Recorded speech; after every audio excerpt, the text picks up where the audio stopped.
দারুণ। বন্ধুরা, এখন তো বর্ষাকাল, আর এই বৃষ্টির দিনে কাঁঠালের বীজ ভাজা খেতে খুব ভালো লাগে।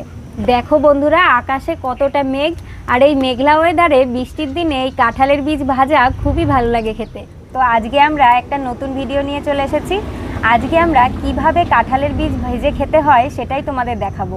তো তোমরা পুরো ভিডিওটা দেখতে থাকো। দাদা ভাই, দিদি ভাই, এই দেখো কাঁঠালের বীজ। আমরা এইগুলো অভাবের সময় আমরা এই দিয়ে খাইয়ে, দুপুরবেলা খাইয়ে আমরা বাঁচিয়ে রয়েছি। আর কি কষ্ট গেছে আমাদের, খেয়ে না খেয়ে দিন গেছে। এই যে বৃষ্টির দিনই এখন আমরা এই কাঁঠালের আটি ভেজে খাবো। এখন মনে পড়ে গেছে, এখন খেতেই হবে ভাজা। আগে কত খেয়েছি, এখন তো আর খাইনি। পুরোনো দিনের কথা একটা না বললেই নয়, মনে পড়ে যাচ্ছে। আমার যখন 10-12 বছর বয়স, তখন আমার মা এই কাঁঠালের আটি এতটাই অভাব ছিল যে দুপুরের টিফিনটা এই কাঁঠালের আটি ভেজে খেয়ে আমাদের দিনটা চলতো। তো আজকে হয়তো অভাব নেই, কিন্তু সেই পুরোনো দিনের কথা মনে পড়ে যাচ্ছে আর বুকটা ফেটে যাচ্ছে। তো আজকে তোমাদের এই কাঁঠালের আটি ভেজে খাইয়ে দেখাবো, দেখো কতটা ভালো লাগে। তো তোমরা পুরো ভিডিওটা দেখতে থাকো। আমি কাঁঠালের আটি কীভাবে ভাজতে হয় আর কি দিয়ে ভাজতে হয় তোমাদের পুরোটাই দেখাবো। তো দেখো, আমি তাওয়া বসিয়ে দিয়েছি আর তাওয়ার মধ্যে বালি দিয়ে দিয়েছি। এই বালি দিয়ে কাঁঠালের আটি ভাজলে কাঁঠালের আটি ভাজাটা এতটা ভালো হয়, মোচমোচে হয়, খেতে খুব সুন্দর লাগে। ভিতরে একদম কাঁঠালের আটির মধ্যে কামড় দিলে একদম ছাতুর মতো হয়ে যাবে। তো আমি ধীরে ধীরে কাঁঠালের আটিগুলো ভাজছি, তো তোমরা দেখতে থাকো। দেখো, এই বালির মধ্যেই কাঁঠালের আটিগুলো আমি দিয়ে দেবো। তো বালির মধ্যে আমি কাঁঠালের বীজ দিয়ে দিয়েছি। এবার বালির সঙ্গে ভালো করে আমি নেড়ে চেড়ে এভাবেই নাড়বো চাড়বো, কাঁঠালের আটিগুলো সুন্দরভাবে ভাজা হয়ে যাবে। বালিটাও গরম হয়ে গেছে, কিছুটা সময় আমি বালিটা গরম করে নিয়েছি। দেখো, এইভাবে বালিটা কাঁঠালের বীজের গায়ে যতটা ভালো লাগবে, এই গরম বালি ততটা সুন্দরভাবে ভাজাটা হবে। তবে আমি এই নেড়ে চেড়ে ভালো করে সব আটিগুলো বালির সঙ্গে মিশিয়ে দিয়েছি।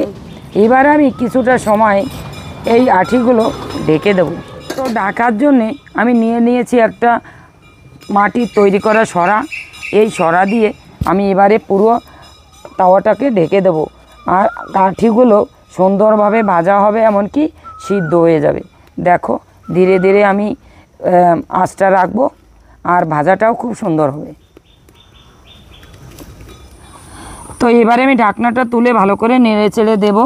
আটিগুলো একদম সুন্দরভাবে ভাজা হবে। দেখো, বালির সঙ্গে ভালো করে কাঁঠালের আটির সঙ্গে এভাবে নেড়ে চেড়ে এপিট ওপিট করে দেবো, আর ভাজাটাও খুব সুন্দর হয়ে যাবে। এমনিতেও ভাজা যায়, কিন্তু বালি দিয়ে ভাজলে বেশি ভালো হয়।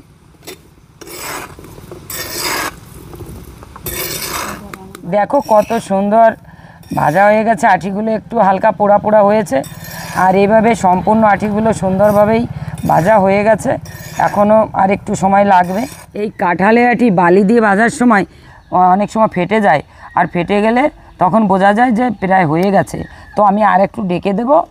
তো তোমরাও এইভাবে ডেকে ডেকে আটিগুলো ভাজবে, তাহলে মুচমুচে হবে, খেতেও ভালো লাগবে। তো আমি ঢাকনাটা তুলে নেব, দেখবো দেখি কতটা ভাজা হয়েছে। তো একদম সুন্দরভাবে ভাজা হয়ে গেছে। দেখো, ভাজা হলে বোঝা যায় আটিগুলো হালকা পুড়ে পুড়ে যায়। না হয়ে গেছে, এখন দেখো আমার একটা, আমি আগে খেয়ে দেখি। দেখো বন্ধুরা, মাসি জানে যে এই কাঁঠালের আটি ভাজা কতটা স্বাদ আর কতটা ভালো লাগে। তো মাসি, এই আমার মাসি, এই মাসি আমাদের বাড়ি মাঝে মাঝে আসে। তো আজকে আমরা ভিডিও করছি, তো মাসি এসেছে। এবার মাসিকে দিয়ে বলবো, মাসি তুমি খাইয়ে বলো আমার বন্ধুদের যে কতটা এই আটিগুলো খেতে স্বাদ লাগে। তো মাসি, তুমি এই ভাজা হয়ে গেছে, তুমি খেয়ে বলো তো যে এই কাঁঠালের আটি ভাজা কতটা ভালো লাগে। আর তোমার এই কাঁঠালের আটির অভিজ্ঞতা কিছু বলো, যে তোমরা এই কাঁঠালের আটি কেমন খেতে ছোটোবেলা, এখন তো দেখাই যায় না। তুমি খেয়ে দেখো তো দেখি ভাজা কেমন হয়েছে, আর আটিগুলো খেতে কতটা ভালো লাগছে, তুমি বলো। খুব ভালো ভাজা হয়েছে। তো খেয়ে বলো তো। হ্যাঁ, গরম। মাসি, এই বর্ষার দিনে দেখো ওয়েদারটা এতটাই সুন্দর মনে হচ্ছে এখনই বৃষ্টি নামবে, মেঘ হয়েছে তো। দেখো কত সুন্দর ভাজা হয়েছে, দেখেছো? হ্যাঁ, খুব দেখি। সুন্দর ভাজা হয়েছে। তুমি এইবার খেয়ে দেখো তো। হ্যাঁ, খেয়ে দেখি আগে। ও ও ও সেই দারুণ, সেই দেখো দারুণ হয়েছে। একদম, বাহ, আর একদম ছাতু হয়ে গেছে। আমারে আর কটা ওহ। দিবি মা, নালি আমার এ তো হবে না। তাই সুন্দর হয়েছে। এই দেখো কতগুলো বেজেছি, দেখো। মার দিদাকে তো বললো যে খুব সুন্দর লাগছে, তো আমি একটা খেয়ে দেখি কেমন হয়েছে। দারুণ, মোমের মতো গলে গেছে। তো আর একটা খেয়ে দেখি। দেখো বীজগুলো পোড়ানোর ফলে খোসাগুলো কত সহজেই ছাড়িয়ে যাচ্ছে। আর একটু ঠান্ডা হলে আরো খেতে আরো ভালো লাগবে। মুসমুসে হবে।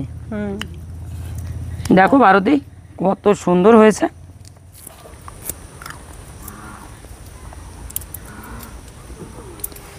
গরম, তোমরাও করে খাবা।